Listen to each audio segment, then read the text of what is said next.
الحمد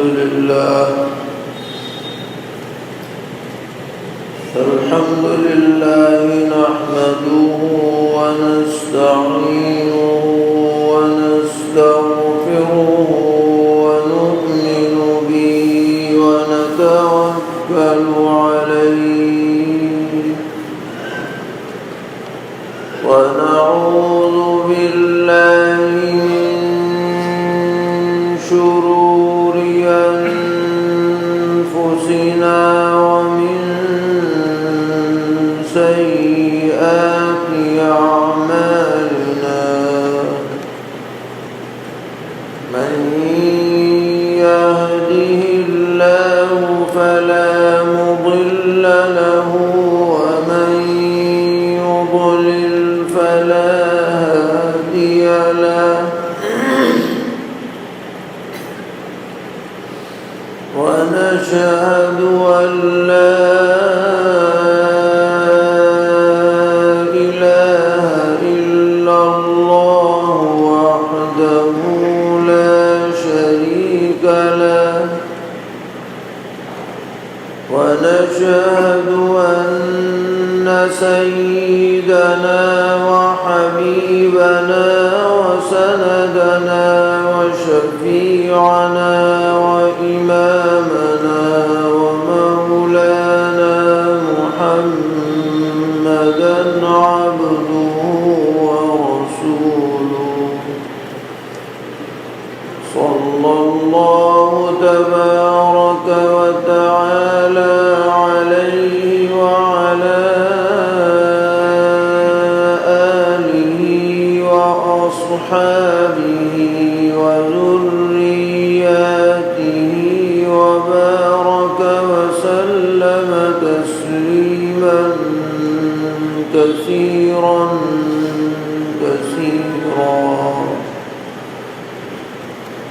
أما بعد فأعوذ بالله من الشيطان الرجيم بسم الله الرحمن الرحيم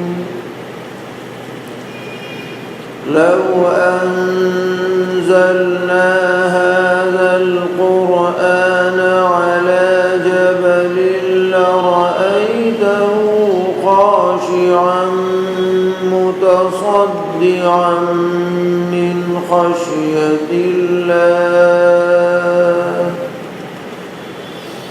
وتلك الأمثال نضربها للناس لعلهم يتفكرون صدق الله مولانا العلي العظيم۔ اس آیت مبارکہ میں قرآن پاک کی عظمت شان بیان کی گئی ہے۔ اللہ تبارک و تعالی فرما رہے ہیں کہ اگر یہ قرآن پاک ہم نے پہاڑ پر نازل کیا ہوتا تو پہاڑ اس کا بوجھ برداشت نہ کر پاتا اور پھٹ پڑتا۔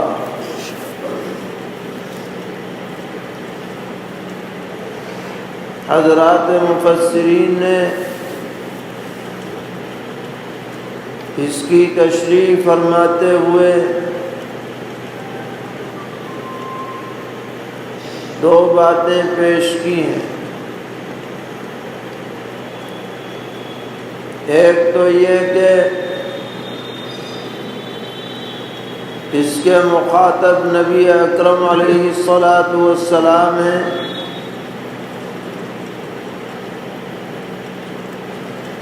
اور گویا کہ پیغمبر علیہ السلام کے اوپر جو احسان فرمایا اللہ تعالی نے اس کا تذکرہ ہے۔ کہ وہ قرآن پاک جسے پہاڑ کے لیے بھی جھیلنا مشکل ہے، ہم نے بسہولت آپ کے قلب اطہر پر اسے اتار دیا۔ تو جو قول ثقیل ہے، جو بھاری قول ہے، وہ آپ کے لیے اللہ نے آسان فرما دیا، اس کا یاد رکھنا بھی، اس کا سمجھنا بھی، اس کو محفوظ رکھنا بھی۔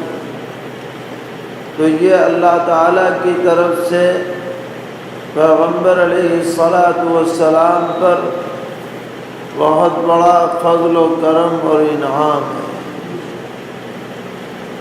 اس کے باوجود جس وقت آپ پر یہ قرآن نازل ہوتا تھا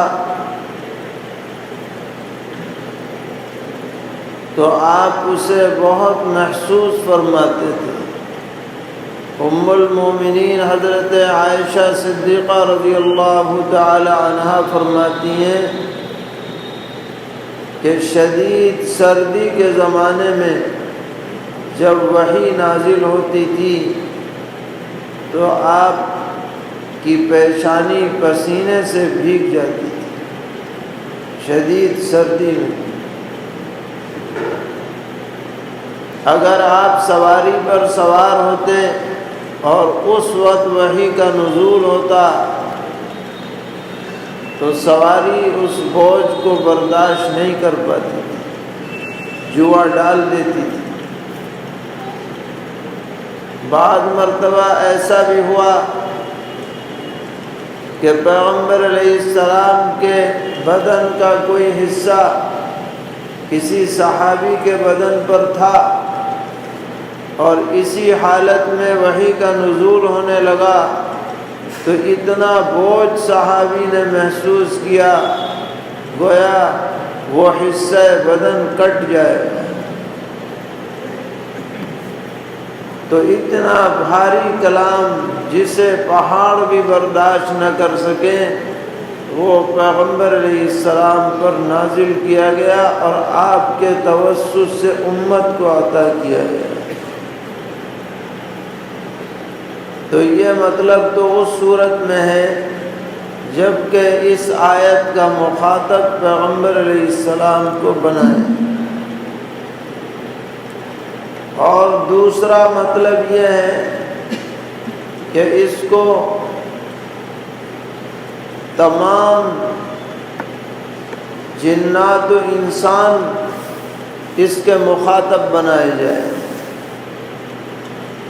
تو ایسی صورت میں مطلب آیت کا یہ ہوگا کہ اگر ہم پہاڑوں کے اندر عقل اور سمجھ رکھتے ہیں اور پھر ان پر قرآن نازل ہوتا تو پہاڑ اس کی باتوں کو سمجھ کر کے ریزہ ریزہ ہو جاتے ہیں، نرم ہو جاتے ہیں، اللہ کے احکامات کے سامنے بالکل جھک جاتے ہیں، سر تسلیم خم کر لیتے ہیں۔ لیکن تمہارے اوپر لذتوں کے اور شہوتوں کے ایسے پردے پڑے ہوئے ہیں کہ عقل و سمجھ ہماری طرف سے عطا ہونے کے باوجود تم قرآن پاک پر صحیح طرح ایمان نہیں لا رہے اور اس کی تعلیمات پر عمل نہیں کر رہے۔ گویا تمہیں پہاڑوں سے سبق حاصل کرنا چاہیے اور اس سے عبرت لینی چاہیے۔ تو اس اعتبار سے اس کے مخاطب ہم بھی ہیں، آپ بھی ہیں، اہل ایمان بھی ہیں اور غیر مسلم بھی ہیں، اور درجہ بدرجہ سب کو نصیحت کی جا رہی ہے کہ جو عظیم الشان کلام پہاڑوں پر اثر انداز ہو سکتا ہے وہ ہمارے دلوں پر اثر انداز کیوں نہیں؟ اس لیے نہیں ہے کہ ہمارے اوپر غفلت کے پردے پڑے ہوئے ہیں۔ اگر یہ پردے ہٹ جائیں تو یہ قرآن پاک براہ راست دلوں کو اپیل کرتا ہے، دلوں پر چوٹ کرتا ہے۔ کیا وجہ تھی کہ جب یہ قرآن پاک نبی اکرم علیہ الصلاۃ کی زبان مبارک سے سنا جاتا تھا تو کلیجے پھٹ جاتے تھے، ایسا لگتا تھا جیسے جنت اور جہنم کا منظر سامنے ہے۔ صحابہ کرام رضی اللہ تعالی عنہم جب قرآن پڑھتے تھے تو آنکھوں سے آنسو رواں ہو جاتے تھے، ایسا ان کا یقین کامل تھا اور ایسا ایمان کامل تھا، 100% اطاعت کا جذبہ تھا۔ اسی قرآن نے ان کی زندگی میں انقلاب برپا کیا تھا۔ تو اللہ تبارک و تعالی ہمیں متوجہ فرما رہے ہیں، غفلت کو چھوڑ دو، قرآن کی قدر کرو، قرآن پر عمل کرو، قرآن کو سینے سے لگاؤ، یہ اللہ رب العالمین کا کلام۔ اور فرمایا کہ ہم مثال دے کے تمہیں سمجھاتے ہیں تاکہ سمجھنا آسان ہو۔ پہاڑوں کی مثال دی جاتی ہے۔ ایک جگہ پر سورہ بقرہ میں فرمایا گیا کہ بہت سے پہاڑ ایسے ہیں جن سے پانی کے چشمے نکلتے ہیں، بہت سے پہاڑ ایسے ہیں جو اللہ کی خشیت کی وجہ سے اپنی جگہ سے لڑک جاتے ہیں۔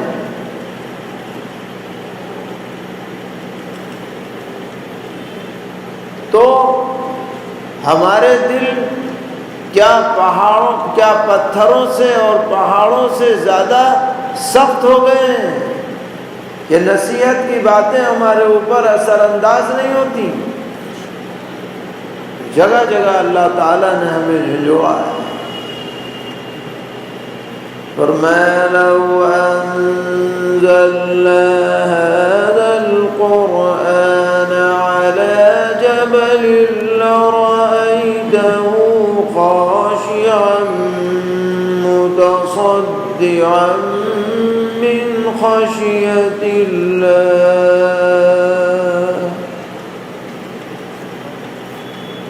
اگر ہم اتارتے یہ قرآن ایک پہاڑ پر تو آپ اس کو دیکھتے کہ وہ دبا جا رہا ہے اور پھٹا جا رہا ہے، اللہ کے ڈر سے پہاڑ بھی دب جاتا اور پھٹ جاتا، اس کا تحمل نہ کر پاتا۔ مگر افسوس ہے کہ سننے والے اور اس کے پڑھنے والے اس کا اثر قبول نہیں کرتے، ان پر افسوس ہے۔ وَتِلْكَ الْأَمْثَالُ نَضْرِبُهَا لِلنَّاسِ لَعَلَّهُمْ يَتَفَكَّرُونَ۔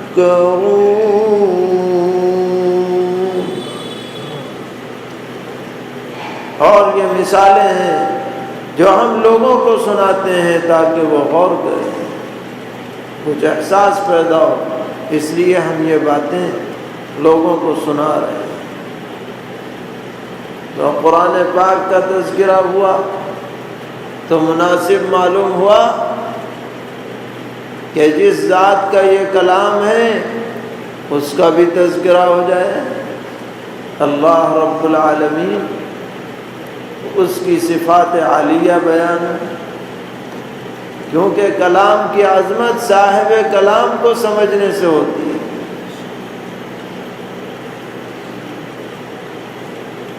ایک خط عام آدمی بھیجے اور ایک بادشاہ بھیجے تو بادشاہ کا خط اس کی عظمت، لکھنے والے کی عظمت کے اعتبار سے، تو ایک عام آدمی کی گفتگو اور ایک اللہ تبارک و تعالیٰ کا کلام، تو کلام کی عظمت صاحب کلام کی عظمت سے ہوتی ہے، اس لیے صاحب کلام کا تذکرہ آگے کیا گیا، اللہ کی صفات بیان ہوئی۔ کہ قرآن پاک ذرا سوچو تو صحیح، کس نے نازل کیا ہے؟ یہ کس کا کلام ہے؟ فرمایا کہ یہ اس ذات کا کلام ہے جس کے علاوہ کوئی معبود نہیں، عبادت کے لائق بس وہی ہے۔ اور ظاہر ہے کہ معبود تو وہی ہو سکتا ہے جو سب سے زیادہ پاورفل ہو، سب سے زیادہ طاقتور ہو۔ چنانچہ اس کا حال یہ ہے کہ عالم الغیب والشہادہ، چھپی ہوئی باتوں سے بھی واقف ہے اور کھلی ہوئی باتوں سے بھی واقف ہے۔ ایسی چھپی ہوئی باتیں جو تمام لوگوں کی نظروں سے چھپ سکتی ہیں، اور آدمی سوچ سکتا ہے کہ یہ پتہ کیسے چلے گا، مگر اس کا پتہ بھی اللہ تبارک و تعالی۔ کتنے ہی پردوں میں کوئی چیز کیوں نہ ہو، اور کتنی ہی چھوٹی کیوں نہ ہو، اور کتنے ہی اندھیریوں میں کیوں نہ ہو، کسی کو نظر آئے یا نہ نظر آئے، اللہ کو ضرور پتہ ہے۔ اور یہ نہیں کہ صرف پتہ ہو، اس کے اگلے پچھلے بھی جو احوال ہیں ان سے بھی اللہ تعالیٰ واقف ہے۔ کیا ہوا فی الوقت، کیا ہو رہا ہے، آئندہ کیا ہونا ہے، اس کے ساتھ تمام جزیات و کلیات سے اللہ تبارک و تعالی واقفیت رکھتے ہیں۔ تو اللہ کا علم زبردست، ناقابل تصور ہے، لامحدود ہے، چھپی اور کھلی ہر طرح کی بات سے وہ واقف ہے۔ لیکن اس کی شان یہ ہے کہ تمام تر علم کے باوجود، معلومات کے باوجود، سارے رازوں سے واقف ہونے کے باوجود رحمان بھی ہے، رحیم بھی ہے، بڑا ہی مہربان ہے، بہت ہی زیادہ رحم والا ہے، فوراً پکڑ نہیں کرتا۔ یہ نافرمانی کر دی فوراً گردن دبا دی جائے، ڈھیل دیتا ہے، اب لوٹ آئے بندہ، اب توبہ کر لے، اب مغفرت چاہ لے، اب ندامت کے آنسو بہا لے، آ جائے، میں پھر معاف کر دوں۔ اس کی شان کرم کا کیا حال ہے، صبح شام دن رات بارش کی طرح اپنی نعمتوں کا فیضان فرماتا ہے، اور نیک لوگوں پہ بھی کرتا ہے اور جو نافرمان ہیں ان پہ بھی کرتا ہے۔ ایسا نہیں ہے کہ سورج نکلے تو صرف نمازیوں کو روشنی دے اور بے نمازیوں کے لیے اندھیرا ہی اندھیرا رہے، سب کے لیے روشنی۔ ندی جاری ہے تو اس کا پانی سب پی سکتے ہیں، کافر بھی، مسلمان بھی، نمازی بھی، بے نمازی بھی۔ ہوا چل رہی ہے تو سب سانس لے سکتے ہیں، ورنہ تو دنیا میں کوئی بادشاہ اپنے نافرمانوں کو ایک منٹ کے لیے برداشت نہیں کرتا۔ یہ رحمان ہے، یہ رحیم ہے، پکے باغیوں کو، نافرمانوں کو بھی برداشت کر رہا ہے اور ڈھیل دے رہا ہے، اور اعلان کر رکھا ہے آ جاؤ، لوٹ کے آ جاؤ، ایک منٹ میں تمہاری سب اگلی پچھلی خطائیں معاف ہو جائیں۔ سرور عالم حضرت محمد مصطفیٰ صلی اللہ تعالی علیہ وسلم نے فرمایا اللہ کی رحمت کا حال یہ ہے کہ اس نے اپنی رحمت کے 100 حصے کیے، جس میں سے ایک حصہ مخلوق کو عطا کیا ہے، جس ایک حصے کی وجہ سے ماں اپنے بیٹے سے، باپ اپنی اولاد سے، شوہر بیوی سے، بیوی شوہر سے، بھائی بھائی سے، رشتہ دار سے جو محبت کرتا ہے، یہ اللہ کی رحمت کے 100 حصوں میں سے ایک حصے کا اثر ہے۔ 99 حصے اس نے اپنے لیے خاص کر رکھے، اپنے بندوں پر رحم کرنے کے لیے، اپنے بندوں کی مغفرت کے لیے۔ وَرَحْمَتِي وَسِعَتْ كُلَّ شَيْءٍ، تو وہ رحمان بھی ہے، وہ رحیم بھی ہے۔ اور پھر فرمایا دوبارہ کہ اس کے علاوہ کوئی عبادت کے لائق نہیں، اور وہ بادشاہ الملک، دنیا کے بادشاہوں کی طرح نہیں، دنیا کے جتنے بھی بادشاہ ہیں ان کی حکومت محدود ہے، جگہ کے اعتبار سے بھی، زمانے کے اعتبار سے بھی، اور جن پر حکومت کر رہے ہیں ان کے اعتبار سے بھی۔ بھئی علاقہ سرحد ہے ملک کی، اس کے باہر حکم نہیں چلتا،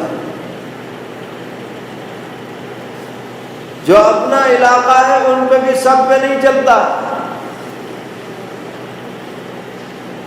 سب لوگ مجبور نہیں ہیں بادشاہ کے ہر حکم کو ماننے کے لیے، اور کوئی کتنا بھی ہو ایک وقت آئے گا حکومت ختم ہوگی اس کی، اسے مرنا ضرور ہے، اور ہو سکتا ہے مرنے سے پہلے گدی چھن جائے، مگر اللہ کی حکومت کیسی ہے؟ تمام آسمانوں میں حکومت ہے، تمام زمینوں میں حکومت ہے، خشکی پر حکومت ہے، دریا پر حکومت ہے، سمندروں پر حکومت ہے، تمام طرح کی مخلوقات پر حکومت ہے۔ حقیقت میں تو بادشاہ وہی ہے، مالک الملک القدوس، ہر طرح کے عیب سے بالکل منزہ ہے، کسی طرح کے بھی نقص سے پاک ہے، کوئی کمی کسر کا کوئی سوال ہی نہیں، اور السلام ہے، سلامتی والا ہے۔ اس اعتبار سے بھی کہ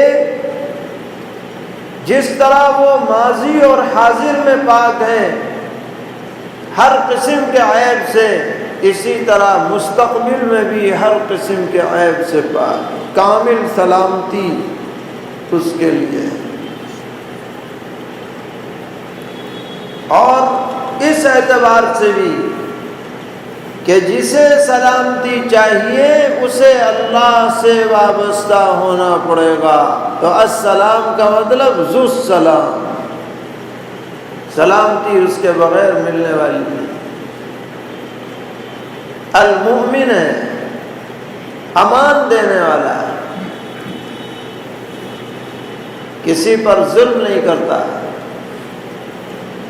بلا وجہ کسی کو عذاب میں مبتلا نہیں کرے گا، جو اس پر ایمان لے آئے گا اس کو 100% امن مل جائے گا۔ المؤمن امان دینے والا، اور المہیمن مکمل نگرانی کرنے والا یا پناہ دینے والا، اور العزیز زبردست، اس پر کوئی غالب نہیں، وہ سب پر غالب ہے۔ اور الجبار اس کے دو مطلب ہیں۔ ایک مطلب یہ کہ اپنے حکم کی 100% تعمیل کرانے والا، جو وہ حکم کرے گا انما امرہ اذا اراد شیئا ان یقول له کن فیکون، بس کن کی دیر ہے، وہ کام ہونا ہی ہونا ہے۔ اور دوسرا مطلب ہے جبر سے، یعنی بگڑے ہوئے کام کو بنانے والا، فقیر کو غنی کرنے والا، محتاج کی احتیاج کو ختم کرنے والا، ضرورت مند کی ضرورت کو پورا کرنے والا، یہ بھی الجبار کا مطلب ہے۔ اور المتکبر سب سے زیادہ بڑائی اور عظمت والا ہے۔ یہ المتکبر کا لفظ جب کسی انسان کے لیے بولا جائے تو یہ مذمت کی چیز ہے، فلاں بڑا متکبر ہے۔ کیوں مذمت ہے؟ کیونکہ کوئی آدمی بھی حقیقت میں بڑا نہیں ہو سکتا، بڑائی تو صرف اللہ کے لیے ہے۔ کسی میں اگر بڑائی نظر آ رہی ہے اللہ کی عطا کی وجہ سے ہے، اپنی ذات کی وجہ سے نہیں۔ کوئی خوبصورت ہے تو اس میں تمہارا کیا دخل ہے؟ تم کہیں سانچہ لے کے آئے تھے، کہیں تم نے فیس جمع کی تھی کہ مجھے گورا چٹا بنایا جائے؟ اللہ نے تمہاری صورت اچھی کری، تو اس پہ غرور کیوں کر رہے ہو بھائی؟ شکر بجا لاؤ۔ جو بدصورت ہے ان کو حقیر مت سمجھو، وہ بھی اللہ کی بنائی ہوئی صورت ہے، تمہاری صورت بھی اللہ کی بنائی ہوئی۔ تم کسی خاندان سے ہو اور اس بنیاد پہ غرور کر رہے ہو، کوئی موقع نہیں، اس میں تمہارا کوئی دخل نہیں۔ تمہیں اللہ نے مالدار بنایا، صاحب علم بنایا، صاحب فراست بنایا، سب عطا ہے اللہ کی، تم کچھ نہیں۔ تو بندہ اگر تکبر کرے تو وہ مذموم ہے، قابل مذمت ہے، یہ ذلت والی چیز ہے۔ لیکن اللہ تبارک و تعالی کے لیے متکبر ہونا یہ اس کا کمال ہے، کیونکہ حقیقت میں وہ کبریائی والا ہے۔ ہر خوبی اس کی ذاتی ہے، کسی کی دی ہوئی نہیں ہے، دائمی ہے، کبھی ختم ہونے والی نہیں ہے، لازوال ہے، لہذا وہی متکبر ہے۔ اور فرمایا جتنے بھی لوگ اللہ کے ساتھ کسی کو شریک قرار دیتے ہیں، اللہ کی ذات اس سے بالکل پاک۔ اللہ کے لیے نہ کوئی ہمسر ہے، نہ کوئی ساجی ہے، نہ شریک ہے، اسے کسی کی ضرورت نہیں، ہمیں ضرورت ہے، یہاں کے بادشاہوں کو ضرورت ہے۔ کوئی بادشاہ وزیروں کے بغیر حکومت نہیں چلا سکتا، تو کوئی سمجھے کہ میاں اللہ تعالیٰ کو بھی بڑی ضرورت پڑتی ہوگی۔ فرمایا بالکل اللہ تعالیٰ منزہ اور پاک ہیں ہر طرح کے شرک سے، ہر طرح کے شریکوں سے، انہیں کوئی ضرورت نہیں۔ کسی کو ضرورت ہو لاکھ مرتبہ اللہ کے سامنے سر جھکائے، فریاد کرے، اللہ کو کسی کی ضرورت نہیں ہے، وہ بے نیاز۔ اور فرمایا کہ وہ اللہ خالق پیدا کرنے والا ہے، بغیر مثال کے پیدا کرنے والا ہے، مصور ہے، صورتیں بنانے والا ہے، ایسی ایسی صورتیں بناتا ہے آدمی کے عقل میں نہیں آ سکتی۔ یہ ذرا سا چہرہ ہے، کروڑوں اربوں انسانوں کا، اور ہر چہرہ نیا سیمپل لے کے آ رہا ہے، ہر ایک کی الگ شناخت۔ ایک ماں کے پیٹ سے پیدا ہونے والے بھائی بہن الگ صورت لے کر کے آتے ہیں، علاقوں کے اعتبار سے الگ صورتیں۔ آپ حج میں جائیے، چہرہ دیکھ کے پتہ چل جائے گا یہ انڈونیشی چلا آ رہا ہے، یہ مدراسی چلا آ رہا ہے، یہ امریکی چلا آ رہا ہے۔ علاقوں کے اعتبار سے الگ صورتیں، اور پھر ہر صورت بھی الگ۔ کیا مصور ہے! اس کی تصویر کا کوئی تصور آدمی نہیں کر سکتا ہے۔ اور فرمایا اس کے بہت سے اچھے نام ہیں، 99 ناموں کا تذکرہ احادیث میں آتا ہے، اور جتنی بھی مخلوقات ہیں آسمانوں میں زمین میں، سب اللہ کی پاکی بیان کرتی ہیں۔ وہ زبردست ہے، وہ حکمت والا ہے۔ ایسی صفات والی ذات کا جو کلام ہے قرآن پاک، اس کی عظمت تمہارے دل میں ہونی چاہیے۔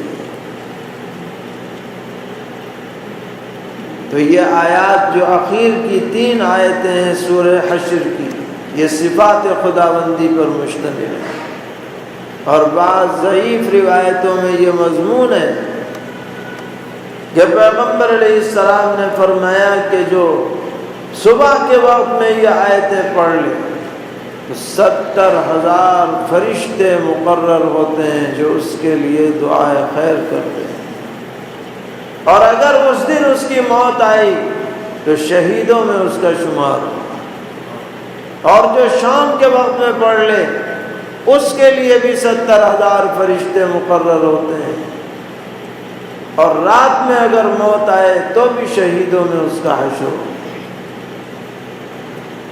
اور کیوں نہ ہو، اللہ تبارک و تعالی کی صفات کا اور ناموں کا جو اثر ہے وہ تو ناقابل بیان ہے۔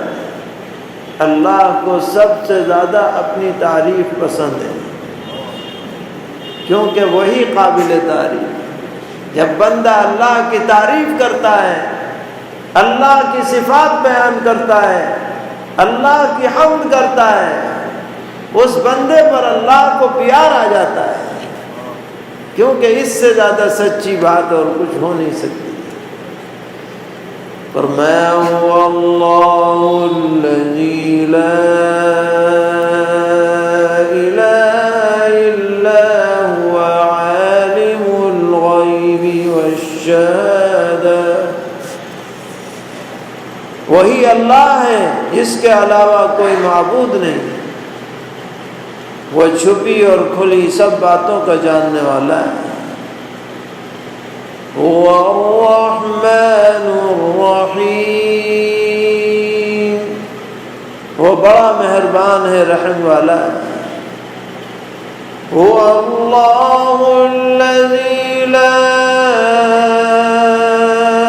الہ الا هو الملک القدوس السلام المؤمن المہیمن العزیز الجبار المتکبر، وہی اللہ ہے جس کے علاوہ کسی کی بندگی نہیں، وہ بادشاہ ہے، وہ ہر عیب سے پاک ہے، وہ سلامتی والا ہے، وہ امان دینے والا ہے، پناہ لینے والا ہے، وہ زبردست ہے، اور وہ ہر طرح کے دباؤ والا ہے اور عظمت والا ہے۔ سبحان اللہ عما یشرکون، اللہ پاک ہے ان کے شریک بتلانے سے۔ هو اللہ الخالق البارئ المصور له الاسماء الحسنى، وہی اللہ ہے جو پیدا کرنے والا ہے اور دوبارہ نکال کر کھڑا کرنے والا ہے، صورت بنانے والا ہے، اس کے بہت سے اچھے اچھے نام ہیں۔ يسبح له ما في السماوات والأرض وهو العزيز الحكيم۔ پاکی بولتی ہیں اس کی جو کچھ بھی چیزیں ہیں آسمانوں میں اور جو کچھ ہے زمین میں، اور وہ زبردست ہے، حکمتوں والا ہے۔ اللہ تعالی ہم سب کو کامل ایمان و یقین عطا فرمائے، قرآن پاک کی قدر و عظمت ہمارے دلوں میں راسخ فرمائیں، اس کی برکات سے مالا مال فرمائیں، اس کی ہدایات پر عمل آسان فرمائیں، ہر قسم کے شرور اور فتن سے ہم سب کی حفاظت فرمائیں، ہمارے ملک میں اور تمام عالم میں امن و امان قائم فرمائیں، ظالم حکمرانوں کے تسلط سے ہمیں نجات عطا فرمائیں، عادل اور منصف حکمران نصیب فرمائیں، اس ماہ مبارک کو پوری امت کے لیے خیر و برکت، ہدایت و رحمت کا ذریعہ بنائیں۔ وآخر دعوانا الحمد للہ رب العالمین۔